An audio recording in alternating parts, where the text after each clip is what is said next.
Exaucez Lungu TV, une plateforme pour votre croissance prophétique et pour l'édification des saints. Retrouvez prédication, évangile, enseignement, croissance prophétique et spirituelle, édification des saints, impact et sanctification, témoignages et miracles. Exaucez Lungu TV, la chaîne qui vous procure la vie. Exaucez Lungu TV, your channel for your spiritual growth and for the building up of the saints. You will find learnings. Chers bien-aimés dans le Seigneur, nous voici encore sur Exaucez Lungu TV, la chaîne 100% prophétique, la chaîne où vous avez plusieurs révélations sur le prophétique et une compréhension totale du sujet sur le prophétique. Alors, aujourd'hui, nous allons parler encore ensemble avec le frère Eddie Pépé. Bonjour Eddie Pépé. Bonjour Sœur Ketia. Comment tu vas? Ça va bien et vous? Ça va très bien. Super. Et nous sommes aussi avec le prophète Exaucé Guigui Lungu, qui nous bénit toujours par des merveilleux messages. Que Dieu vous bénisse, prophète Exaucé. Ça va bien, prophète? Bonjour. Alors aujourd'hui, nous allons parler de comment relever un peuple prophétique. Et dans nos bonnes habitudes, nous allons commencer d'abord par la prière. Prophète Exaucé, est-ce que vous pouvez nous conduire dans la prière? Seigneur, nous te rendons grâce parce que tu es puissant. Nous croyons que tu es un Dieu prophétique, un Dieu qui se révèle, un Dieu qui parle, un Dieu qui désire que son peuple puisse connaître sa pensée. Nous bénissons ces instants et nous bénissons ton nom. Nous croyons que tu règnes et tu es le maître de tout, raison pour laquelle nous voulons te dédier ces instants. Parle-nous. Au nom de Jésus. Amen. Amen. Amen. Amen. Alors, comment relever un peuple prophétique? D'abord, d'entrée de jeu, nous allons expliquer d'abord qu'est-ce que c'est le peuple prophétique. Prophète Exaucé, qu'est-ce que c'est? De quoi on parle quand on dit le peuple prophétique ou une nation prophétique? Un peuple reste un peuple selon toutes les connaissances que les gens peuvent avoir concernant un peuple. Sur le plan naturel, un peuple, c'est une nation qui habite une contrée et qui est régie à certaines mentalités, à une certaine culture ou à une certaine mentalité. Et quand on parle d'un peuple prophétique, on est en train de parler d'un peuple qui a la capacité de pouvoir bouger avec Dieu. C'est-à-dire comprendre la pensée de Dieu pour chaque saison. Non seulement comprendre la pensée de Dieu, mais le mettre aussi en valeur. Est-ce que tous les peuples de Dieu doivent être prophétiques? Oui, nous sommes au temps prophétique, parce que lorsque nous parlons du temps prophétique, nous sommes en train... Vous devez comprendre que nous sommes au temps de la fin. Nous sommes au temps de la fin qui a commencé, bien entendu, depuis le livre des Actes des Apôtres, le jour de la Pentecôte, parce que Pierre l'affirme dans Actes au chapitre 2, en disant que dans les derniers jours, Dieu répondra de son esprit. Il est en train d'affirmer que la prophétie venait de s'accomplir. Et jusqu'en ce jour, en fait, quand on parle du temps de la fin, c'est une pluralité de temps, hein, une succession de temps. Par contre... En ces temps, nous devons être prophétiques pour saisir les temps et comprendre les temps. Et notre objectif, c'est de pouvoir relever un peuple prophétique. C'est-à-dire, un peuple à la base qui n'est pas prophétique, nous voulons les ramener à être prophétiques. Yes. Deuxièmement, un peuple qui était prophétique, qui ne l'est plus. Troisièmement, un peuple qui est prophétique, mais nous voulons les garder, le maintenir dans cette dimension. Et là, à ce niveau-là, vous parlez bien sûr de l'Église. C'est notre objectif, vous avez dit. C'est notre objectif étant l'Église. En fait, il doit y avoir chaque personne, partant même des ministres de Dieu, apôtres, pasteurs, évangélistes, nous devons comprendre que nous sommes dans un temps prophétique. C'est pas quelque chose qui est lié au ministère. D'accord. Quelque chose je suis diacre, je suis choriste et tout. Non, tout le monde doit être prophétique. Oui. Par exemple, je vais ouvrir une brèche que je vais fermer aussitôt. Un choriste, un chef de la chorale, doit être un prophétique comment? Ne pas chanter toujours des chansons qu'on a sur la liste. D'accord. Parce que les cultes, la manifestation de la plénitude de la grâce de Dieu dans un culte ne dépend pas forcément de ce que nous on veut, mais ça dépend des mouvements de Dieu. Les modérateurs, c'est celui qui conduit la prière. On peut avoir un culte où on est en train de célébrer seulement, de chanter, et puis on se connecte à la voix de l'esprit. Et on passe à la parole de Dieu. Prophète, revenons à la définition si vous voulez bien. On a parlé du peuple. Dans l'ancien temps, on parlait du peuple d'Israël. Est-ce qu'on peut dire que le peuple de Dieu aujourd'hui c'est aussi l'Église? On a parlé du peuple d'Israël dans l'ancienne alliance. Oui. Est-ce qu'on parle maintenant ici du peuple prophétique, donc restons sur le mot peuple? Est-ce que nous pouvons dire qu'aujourd'hui, prophète Exaucé, dans la nouvelle alliance, on peut parler aussi du peuple de Dieu? comme on a parlé autrefois du peuple d'Israël. Bien sûr, ce sont juste les jeux On pourrait des mots. approfondir, est-ce qu'on peut approfondir la pensée? Les jeux des mots, c'est-à-dire quand on parle d'un peuple, le peuple de Dieu, doit être un peuple prophétique. En fait, c'est pas un mot nouveau. Nous amenons les gens à une compréhension, à des choses qui ont bel et bien existé. Parce que la révélation, il n'y a pas de nouvelle révélation. Quand tu vois un prédicateur s'élever pour dire que non, j'ai de nouvelles révélations et tout, non, la nouvelle révélation, il n'y a pas. C'est la compréhension de la révélation qui est parfaite en Jésus, qui connaît les progrès.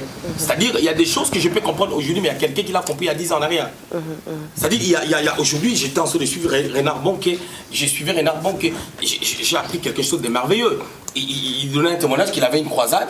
Pendant la croisade, il y a eu des gens qui sont venus pour dire que nous voulons sur ton podium qu'il y ait des gens, quand tu as fini de prêcher, qui vont s'exposer nus, des homosexuels. Alors, il est resté calme. Le Saint-Esprit lui a dit, n'oublie pas que c'est toi qui as le micro. Mais j'ai appris quelque chose. C'est-à-dire, s'il avait dit non, les gouvernements de cette nation, de là où il devait faire la croisade, avaient dit sinon on ferme tout. Mais Dieu lui a dit, n'oublie pas que tu as le micro. Ces gens-là sont venus nus avec les gens de la croisade. Vous savez qu'est-ce qui s'est passé? Ils étaient là, lui il a pris le micro, il a commencé à libérer la parole. Pendant qu'il a libéré la parole, il y a eu des conversions. Il y a eu des pleurs, il y a eu des grincements des dents. C'était terrible. C'est-à-dire, c'était quelque chose qui devait se faire. Mais tu vas comprendre que dans quelle atmosphère on doit prier Dieu où les gens sont venus nus. Vous comprenez un peu? Ça c'est... C'était merveilleux ce témoignage. Ça c'est la dimension prophétique. C'est parce qu'il a été prophétique. Est-ce qu'il est prophète? Il n'est pas prophète. C'est un évangéliste. Mais nous devons tous agir dans la dimension prophétique. Mais notre objectif, notre sujet, c'est comment relever un peuple prophétique. Alors, après avoir défini, on doit attaquer. N'est-ce pas? Tout à fait. Alors, comment relever un peuple prophétique? Voilà, pour relever un peuple prophétique, si j'étais un docteur, vous allez voir, j'allais dire, il y a 7 points. Le premier point, ça. Deuxième point, ça. Troisième point. D'accord. Je ne suis pas docteur. Chacun son domaine. Parce que nous, dans le ministère prophétique, nous n'avons pas des choses. Je n'ai pas un bagage que j'ai ramené à la maison, que j'ai 11 points, j'ai 7 points. Je dois respecter jusqu'à la fin. Allons-y. Ça, c'est le ministère des docteurs. C'est-à-dire, moi, je parle par le Saint-Esprit, mais ayant des bases théologiques que j'ai en moi. Mais par contre, je parle. Tu sais, tu peux ramener 7 points. Dieu dit, veut que tu puisses faire la symbiose et parler de 7 points en 3 points. Par exemple, quand je parlais une fois dans mon église, je parlais de l'intelligence, des sortes d'intelligence, j'en ai parlé 5. Mais par contre, ce que moi j'ai appris, il y en avait 8, c'est ce que j'avais appris. J'ai essayé de faire une synthèse pour parler de 5. C'est ça la dimension prophétique. Faire des choses comme Dieu veut en ces temps-là. Voilà, pour élever un peuple prophétique, les premiers points, tu dois déjà... Celui qui amène le courant prophétique doit savoir étudier la position de ce peuple qu'on veut ramener d'un point A vers un point B. C'est-à-dire qu'on veut les faire quitter une mentalité vers une autre. La nouvelle mentalité, c'est la mentalité prophétique. Mais comprendre déjà les enjeux de la mentalité où il se trouve, c'est-à-dire de la vie qu'il mène, de la façon qu'il mène sa vie, tu dois comprendre. Faire une bonne analyse. Illustrer ça avec la parole de Dieu. Vous remarquerez une personne comme Élie. Élie, dans 1 Roi au chapitre 17, il commence son ministère. La Bible commence à parler de lui, Élie de Tishbite, un habitant de Galade, dit. Il a étudié la situation de la nation. Qu'est-ce qu'il a compris? Il a dit, je vois que le peuple est en train de boiter de 2 côtés. Ok? Mais si le peuple la boite de 2 côtés, il y a une source. Il y a quelqu'un qui tire les ficelles. Il y a une force supérieure qui est en train de tirer les ficelles pour amener ce peuple qui est a priori le peuple de Dieu à pouvoir vivre de la sorte. Alors, je dois relever cette mentalité-là, comprendre. Si je comprends cette mentalité dans mon enseignement, je vais faire une comparaison entre l'attitude que les gens devaient avoir en suivant la loi de Moïse, parce que c'était à la dispensation de la loi. Deuxièmement, les amener à comprendre que la tendance qu'ils sont en train de suivre les amène à la mort. Ils se séparent de Dieu, et ils boitent de 2 côtés. Et à cette dimension, vous remarquerez, le message d'Élie était équilibré. Parce qu'il a compris ce qui se passe dans le système. La deuxième des choses, quand Élie a compris, mettons, les systèmes de la nation, il a travaillé la qualité de son message. Pour travailler la qualité de son message, au lieu de venir avec des simples discours, il est venu avec la démonstration. Ok, il faut le miracle. Quand il est venu avec la démonstration, la dimension glorieuse de miracle. Vous savez, quand on parle de miracle, le miracle va bien au-delà des guérisons. Donc Élie a entendu. Élie a entendu les seigneurs. Élie s'est préparé. pour apporter un message équilibré. Je vous donne un exemple. L'apôtre Paul est parti à Athènes, dans Actes au chapitre 17. Il arrive à Athènes. Athènes, c'est une ville intellectuelle. C'est une ville intellectuelle. Paul est venu avec des discours. Hein, avec des bons discours, parce que Paul c'était un intellectuel qui était en creux de la loi, il connaissait la loi. Après, quand il a shifté, quand il était maintenant dans le christianisme, il est venu pour discourir avec eux. Vous allez remarquer que les gens qui les regardaient, c'était les stoïciens et les épicuriens. Les épicuriens, déjà, ce sont des gens qui ont des philosophies tergiversées. Parce que les épicuriens, ce sont des personnes qui disent que pour atteindre ces objectifs ou pour la réussite n'est pas le fait d'avoir la connaissance, mais plutôt être à la recherche de la joie. Ils parlent déjà comme ça. Ils sont déjà confidés dans leurs pensées. Et ces gens-là, ils étaient en face de Paul. Quand Paul parlait, ils appelaient Paul un discoureur. Tu comprends un peu? Et dans cet endroit, il n'y a pas eu d'église en Athènes. Paul, partout il passait, il bâtissait les églises. Mais Athènes, il n'a pas pu bâtir l'église. C'est là où, après Athènes, il est parti en Corinthe. Quand il est parti à Corinthe, il a compris que Corinthe était une ville où les gens étaient en creux dans le commerce, premièrement, et aussi dans la culture, parce que Corinthe était un État romain qui était dans le sol grec. Alors déjà, quand on parle des Grecs, on est en train de parler de l'intellectualisme, la culture et les langues. Quand on parle de Rome, c'est une puissance qui cherche à dominer. Et Corinthe était à fond dans ce genre de choses. Et tu remarqueras, Paul, il dit dans 1 Corinthiens chapitre 2, il dit « Ma prédication ne se reposait pas par des discours persuasifs, attirer les regards, mais par la démonstration de la puissance du Saint-Esprit. » C'est la même chose qu'Élie a fait. C'est-à-dire, notre deuxième fondement, c'est d'avoir un message qui correspond aux attentes des gens. Les problèmes, être prophétique, ce n'est pas le fait d'être un prophète.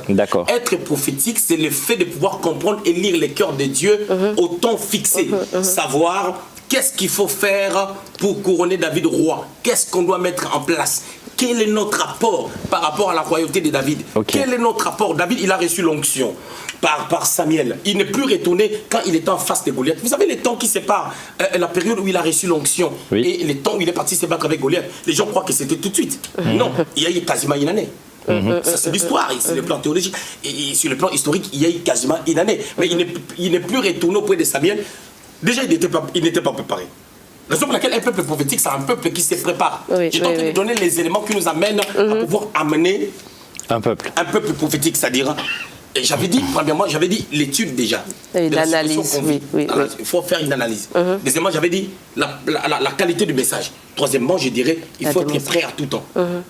Comme David. David s'est préparé, il ne s'est pas préparé quand il a vu Goliath. Lui, on l'a envoyé pour autre chose. 1 Samuel chapitre 17. On l'a envoyé pour faire autre chose. Il arrive dans le champ de bataille, il voit une situation compliquée.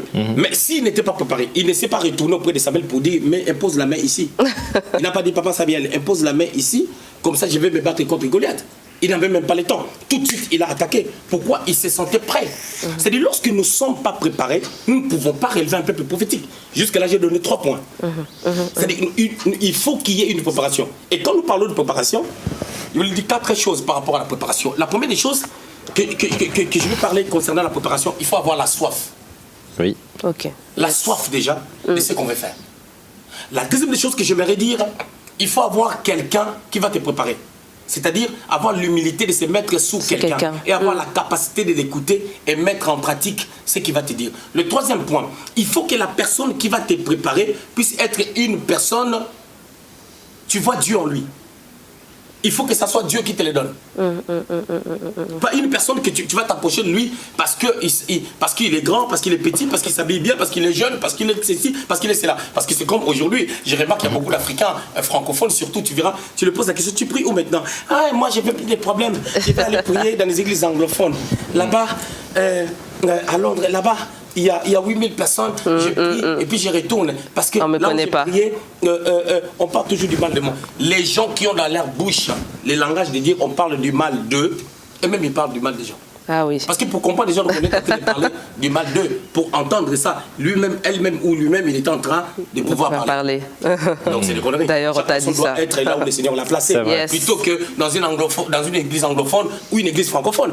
Parce qu'une personne comme moi, je ne peux pas m'attarder vraiment à mon âge ministériel, étant enfant de Dieu, je ne peux pas m'attarder à des conneries du genre oh maintenant on parlait du mal de moi, on a dit ceci, l'autre est là à rapporter ceci, l'autre est là. C'est la bassesse. C'est la pure bassesse. Et les gens qui vivent de la sorte, ils vont mourir pauvres. Amen. Ils vont tourner.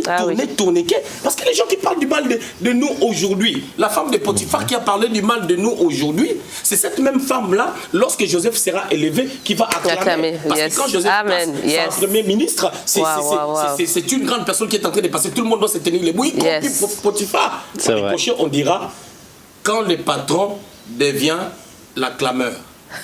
Oh là c'est fort, prophète. Il faut accepter la préparation. Il faut accepter la préparation.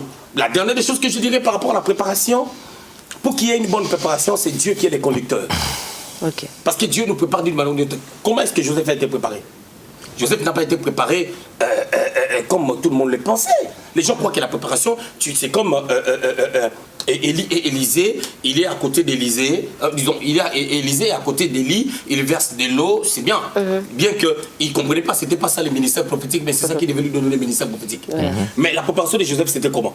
C'était le mensonge sur lui, c'était l'emprisonnement. Mais regarde l'église qui n'est pas prophétique. S'il y a une chose que les gens n'aiment pas, commente sur eux. Qu'on dise quelque chose sur eux, comme si ils n'ont jamais dit quelque chose sur qui que ce soit. C'est malheureux. Et nous avons du mal à relever un peuple prophétique et les pasteurs ont peur. Si je dis telle chose, la personne là qui donne sa dîme de 300 € va partir de l'église. Mais part de l'église. Dieu va remplacer une autre personne. Dieu ne nous a pas appelés déjà à bâtir les églises, mais Dieu nous a appelés à élever un peuple prophétique. Yes. D'accord. Et si on a cet aspect-là de pouvoir bâtir les églises, tout le monde bâtira l'église parce qu'on sait prêcher. Exaucé Lungu TV, your channel for your spiritual growth and for the building up of the saints. You will find learnings, teachings, prophetic messages, miracles and testimonies. Exaucé Lungu TV, the channel that provides you life. Mais alors, est-ce que dans la vie de quelqu'un, toujours dans le domaine de la préparation, est-ce qu'il y a plusieurs saisons de préparation, comme le prophétique évolue? Est-ce qu'il y a plusieurs phases de préparation? Très bien, merveilleuse question. Il y a plusieurs phases dans la préparation. C'est-à-dire, quand Dieu commence à nous préparer, la préparation, l'impact de la préparation, où Dieu intensifie la préparation sur base de notre maturité. C'est comme une personne qui va à l'école. Lorsque tu pars à l'école, on ne t'apprendra jamais des choses que tu vas faire à la seconde, pour nous les Français, à la seconde, en 6e primaire. Non. En CP. Non. Il y a le progrès. Dieu regarde notre progrès. Tu comprends? C'est-à-dire, Joseph quitte ses parents. En quittant ses parents, il ne savait pas que... Et c'était vraiment... il allait sans retour, quoi. Il ne verra plus son père. Les années vont passer pour qu'il voit son père. Il quitte pour autre chose, or que l'école a commencé. L'école a commencé, on les prend, citernes et tout. Et pendant quasiment 6 mois, il était avec les Madianites qui allaient jusqu'à l'Égypte, mais qui faisaient des tourniquets parce que c'était des commerçants. Et pendant que ces gens-là faisaient le commerce, Joseph était en train d'apprendre la gestion. Par de petites choses. Lui, il allait gérer des grandes choses. Et la Bible dit, si tu es fidèle dans de petites choses, Dieu t'amènera dans des grandes choses. Amen. Joseph commence à apprendre les notions d'économie par des simples commerçants, des marchands, qui avaient même la capacité de pouvoir acheter quelqu'un. C'est-à-dire, il apprend. Il ne cherche pas à apprendre au travers de quelqu'un qui fait exactement ce que tu fais. Chaque personne doit apprendre en regardant, en observant, en ayant l'intelligence renouvelée. Si nous n'avons pas un peuple prophétique, c'est parce que les gens ne comprennent pas les étapes de la formation. Là, c'était déjà la première étape de la formation. La deuxième étape de la formation, on arrive à l'Égypte. Est-ce qu'on est jeune, ok? 17-18 ans par là. Est-ce qu'il doit continuer à pleurnicher? J'ai laissé papa à la maison qui m'aimait beaucoup, qui m'avait fait la robe bigarrée. Et lorsque papa s'est servi à table, au lieu que Ruben puisse se servir, c'était Joseph qui s'est servi après parce qu'il avait la prééminence. Non, il n'a pas continué à pleurer, il a cherché le boulot. Il a voulu travailler, il a manifesté les désirs de pouvoir travailler. Or, en cherchant à travailler pour gagner quelque chose, en fait de commencer à rebâtir une nouvelle vie, il a compris que Dieu m'a amené ici pour quelque chose. J'ai des révélations. Mais raison pour laquelle vous remarquez, son équilibre a fait que la maison de Potiphar était équilibrée. Joseph ne pouvait pas amener l'équilibre de la maison de Potiphar s'il n'était pas conscient de ce qu'il était en train de faire et s'il n'était pas conscient de ce que Dieu allait accomplir. Il avait saisi que l'accomplissement de ses songes se ferait en Égypte. D'accord. Sinon, il allait trouver un moyen, après avoir reçu le salaire, il allait payer le billet pour retourner chez papa. Mais prophète, avec le prophète Élisée... Vous savez, les bornés d'aujourd'hui, excusez-moi les termes, qu'est-ce qu'il se dit? Ma famille, il n'est pas parti chercher papa. Mais pour aller loin, il y a des choses qu'il faut laisser.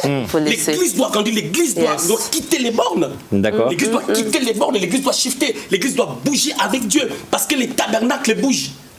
Allez, avançons. Avançons. Parlons maintenant des fils de prophètes. Élisée avait une troupe de prophètes qui étaient avec lui. Qu'est-ce qu'on peut dire par rapport au peuple prophétique et cette dimension-là où on parle des fils des prophètes avec Élisée? Très bonne question. Le problème, ce n'est pas les titres. Hein? Le problème, ce n'est pas les titres. On est fils des prophètes. Écoutez, il y avait des fils de prophètes, lorsque Élie était en train de monter, les fils de prophètes savaient que le père monte. Mais qui a désiré les manteaux? C'est Élisée. Il y avait une seule personne qui avait l'intelligence renouvelée pour comprendre que je dois les suivre. Mais qu'est-ce qui s'est passé? Quand il cherchait à les suivre, les prophètes lui disaient, reste là.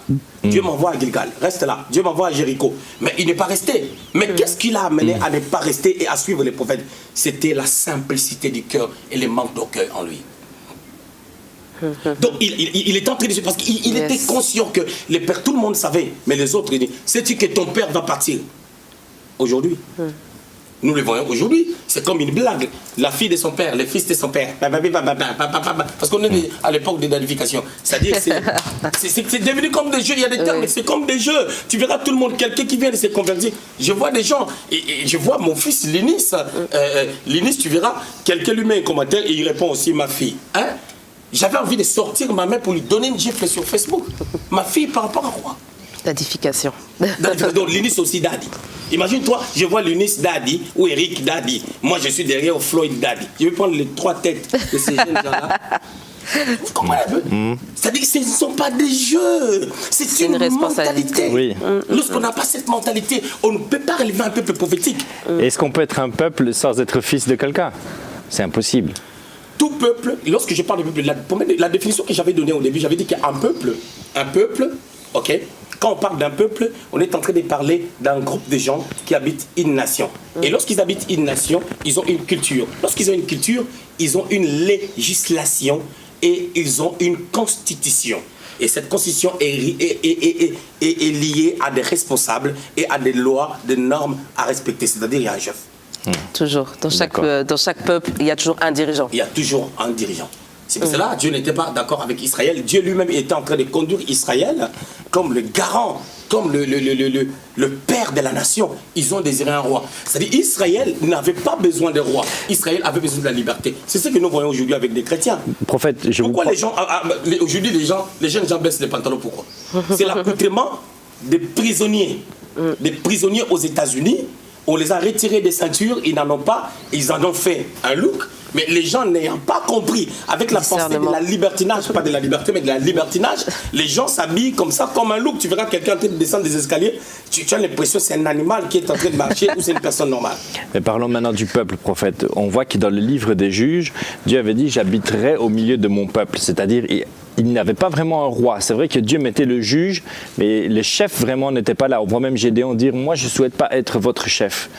Qu'est-ce qu'on peut dire? Parce qu'après, Dieu a établi le roi. Non.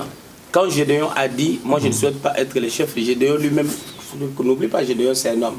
Il était en train de ne pas comprendre ce que Dieu voulait. D'accord. Déjà. Pas de discernement prophétique. Voilà. La deuxième des choses, tu dois comprendre que quand on a parlé des juges, Dieu n'a pas commencé avec la royauté. Pour que Dieu savait qu'il y a une royauté, mais pour amener une royauté visible, il faut que les gens aient la capacité de respecter celui qui est invisible, celui qui est Dieu, celui qui fait tout. Du fait que Dieu ne voyait pas qu'Israël avait la capacité de les respecter lui, il avait du mal à leur donner un roi en tant que tel.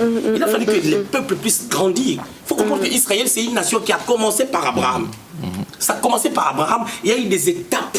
Il y a eu des alliances qui ont été conclues pour que Dieu puisse enfin faire une alliance collective, une alliance nationale. C'est ce qu'on appelle la 5e dispensation, avec tout Israël. C'est une mentalité, ils ont quitté le désert. Ces gens-là, ils étaient à la base esclaves en Égypte. 2. En quittant l'étape d'esclavage, ils ont été nomades. Un peuple nomade, c'est un peuple, il est toujours pris par surprise. C'est-à-dire, on dit, la colonne bouge, on doit bouger. C'est-à-dire, il y a des affaires qu'on doit récupérer. Raison pour laquelle Dieu, miraculeusement, étant un Dieu prophétique, il a fait même que tu avais commencé la marche à 16 ans. La chemise que tu mettais, tu grandis avec. L'odeur de ta sueur, ça n'affecte pas la chemise. Tu sens toujours bon parce que le parfum du Seigneur, qui est l'huile sainte qui coulait sur la tête d'Aaron, ça descend sur toi. La chemise se lave, la chemise grandit, le chaussure grandit avec toi. Ça, c'est un Dieu prophétique. Et Dieu s'est dit, si s'ils n'arrivent pas à respecter les dieux qui est capable de faire grandir la chemise, de faire grandir les pantalons. Il y a eu des gens qui ont commencé la marche, ils avaient 3 ans, 4 ans. Ils ont grandi, des enfants qui mettaient des petits bateaux. Les petits bateaux est devenu un costume. Les petits bateaux a grandi parce qu'il y avait un Dieu puissant qui est en train de shifter avec eux, qui est en train d'aller de l'avant avec eux. Mais si on ne peut pas respecter les surnaturels qui s'est passé au travers de cet homme, comment on va supporter la présence d'un roi qui nous dit des choses? Mais qu'est-ce qu'on peut dire ou quel est peut-être le message que vous souhaiterez adresser à ceux-là qui disent « Moi, je n'ai pas besoin de père, je n'ai pas besoin de chef, je fais partie du peuple de Dieu, mais Jésus-Christ est mon roi des rois. » De toute façon, la Bible déclare dans le livre d'Apocalypse que celui qui veut s'essuyer, s'essuie.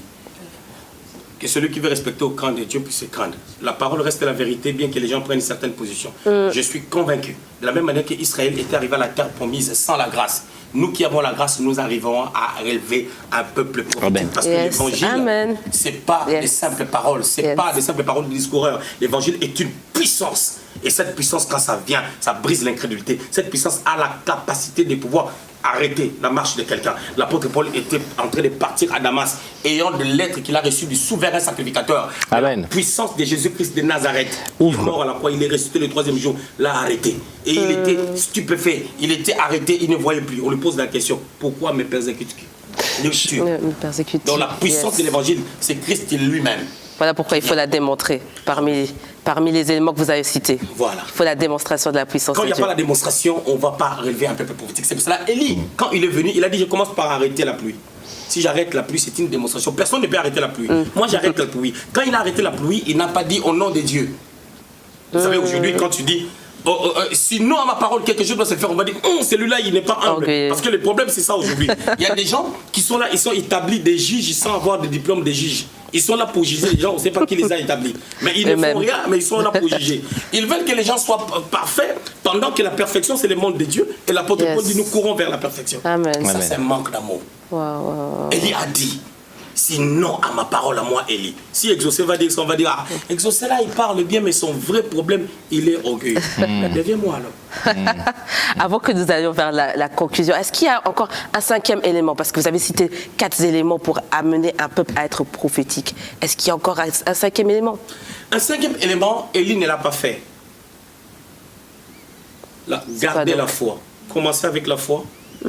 Et achever avec la foi. Finir la course avec la foi. Quand Jézabel a commencé à le poursuivre, il a lâché la prise. Il a baissé les bras. Vous avez remarqué, quand on lui a dit tu viendras Élisée prophète à ta place, regardez, à partir de 1 roi au chapitre 19 jusqu'à 2 rois 2, il s'est passé 10 ans. On ne parle plus d'Élie dans sa grande puissance, dans cette dimension. C'est pour cela que Dieu étant bon, il a voulu que Jean-Baptiste vienne avec l'esprit d'Élie. D'accord. La qualité du message. Et quand Jean est venu, regardez la qualité du message. Quand il est venu, il a étudié le peuple. Il a étudié qu'à ce temps-là, il faisait 400 années, il n'y avait pas de prophète. La sacrificature était bafouée. C'est-à-dire, à cette dimension, déjà, les péchés commençaient à régner. C'est là où il s'est levé des pharisiens, les sadducéens, les scribes, et les docteurs de la loi. Alors, qu'est-ce qu'il a fait? Jean-Baptiste, il est venu, il a frappé fort. Il a amené un message qui ramène les gens vers le Seigneur. C'est ce qu'Élie est en train de faire. C'était la suite juste du message d'Élie. Mais qu'est-ce qui s'est passé? Jean-Baptiste a fini quand même à accepter que sa tête devait être coupée parce que l'Église ne pouvait pas avoir de tête. Et quand la tête de Jean-Baptiste a été coupée, les corps que Jean-Baptiste portait étaient restés seuls. Mais le problème, c'est quoi maintenant? Christ devait aller monter au Père pour que les corps ne restent pas sans tête. C'est pour ça que l'Église doit chercher la pensée de Dieu. En cherchant la pensée de Dieu, la tête vient se poser sur le corps. Amen. Et l'Église maintenant est complète. Et prophète exauça. Et tant que ce n'est pas encore fait, le Seigneur ne peut pas revenir. Raison pour laquelle vous remarquez qu'on dit que le Seigneur revient, il tarde encore à revenir parce qu'il doit y avoir symbiose entre le corps et la tête. Extraordinaire. Extraordinaire. Alors, je suis sûre que vous avez été bénis. Laissez-nous vos commentaires, partagez encore au sujet du prophétique. N'est-ce pas, c'était merveilleux ce sujet que nous avons eu. Et du Pépé, je suis sûre que tu es d'accord avec moi. Ça donne vraiment envie de continuer. Et je pense que vous avez compris la raison pour laquelle il faut relever un peuple prophétique. Alors, avant de clôturer, j'aime toujours quand le prophète d'Exaucé donne un message de la fin, parce que cela encourage beaucoup de gens. Message de la fin. Allons-y. Jésus-Christ, c'est le même. Je crois que vous avez tout dit. Hein. Vous avez tout dit. Je crois que le Seigneur est merveilleux. Ne me tenez pas rigueur parce que des fois je suis sévère. Il faut des fois. C'est aussi le cœur de Dieu. Hein. On ne le maîtrise pas trop, Dieu. C'est prophétique. Et je crois que les gens ont besoin de comprendre que nous devons profiter de la grâce que le Seigneur nous a donnée pour aller de l'avant. Parce que tant qu'on ne va pas dans les démonstrations, tant qu'on n'est pas... En fait, on doit faire la suite de cette émission. Je vais te montrer qu'un peuple prophétique, c'est un peuple qui entreprend. Un peuple prophétique, c'est un peuple riche. Un peuple prophétique, c'est pas un peuple qui manque. C'est un peuple qui prête, mais qui ne prête. On le prête pas, c'est lui qui prête. On doit arriver à ce niveau-là. Comprendre. Parce qu'aujourd'hui, il y a tellement de millionnaires, comme ici, nous, au Luxembourg, il y a des millionnaires. Tu vas les impacter comment? Allons-y. On en reparlera. Hein. Vous avez très bien compris. Restez connectés parce qu'il y aura une suite. Alors, abonnez-vous encore à notre page sur Instagram, sur Facebook. Connectez-vous. Passez aussi le message à vos amis qui puissent aussi partager la bonne parole. Que Dieu vous bénisse. C'était Exaucé Lungu TV, la chaîne 100% prophétique. À la prochaine. 100% prophétique. À bientôt.